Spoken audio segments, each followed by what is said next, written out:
દૈનિક બાઇબલના વાંચનો. તારીખ 1 મે 2026, પાસ્કાનો ચોથો શુક્રવાર.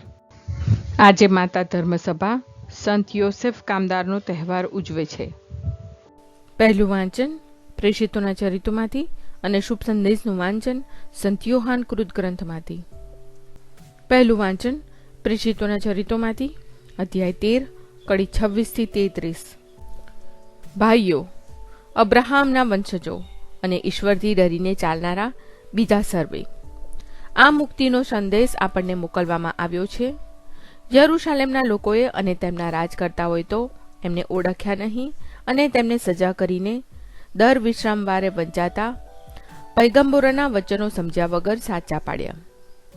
મૃત્યુદંડનું કારણ ન મળવા છતાં તેમણે પિલાત પાસે તેમનો વધ કરાવવાની માંગણી કરી અને શાસ્ત્રમાં એમને વિશે જે કહેલું હતું તે બધું પૂરું કર્યા પછી તેમણે તેમને વધસ્તંભ ઉપરથી ઉતાર્યા અને કબરમાં સુવડાવ્યા.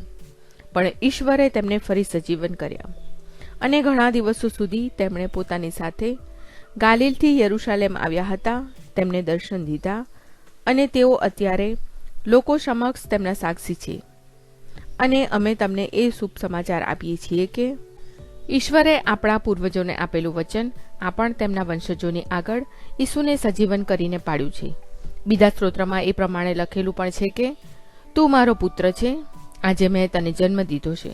આ પ્રભુની વાણી છે, તે આપણો આધાર છે.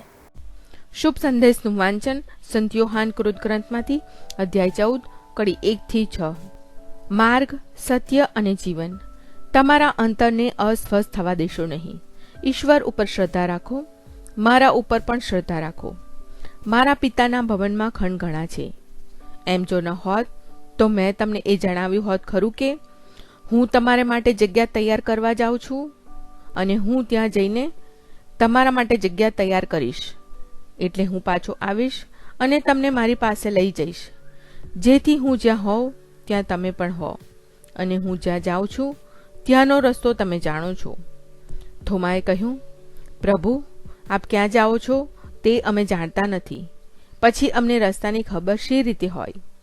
ઈસુએ કહ્યું, હું જ માર્ગ છું, હું જ સત્ય છું અને હું જ જીવન છું. જે કોઈ પરમપિતા પાસે જાય છે તે મારી મારફતે જ જાય છે. આ પ્રભુની વાણી છે, તે આપણો આધાર છે. પ્રાર્થના. ઓ મારા પ્રભુ ઈસુ, હું મારા પાપો માટે પસ્તાવો કરું છું. મારા પાપો માફ કરો, મારા હૃદયમાં આવો. હું તમને મારા પ્રભુ અને તારણહાર બનાવીશ. આમેન. પ્રભુ તમને સુખી રાખો અને તમારી સંભાળ રાખો. પ્રભુની તમારા ઉપર કૃપા દ્રષ્ટિ અને મહેરબાની હો. પ્રભુની તમારા ઉપર પ્રસન્નતા હો અને તે તમને શાંતિ બક્ષો.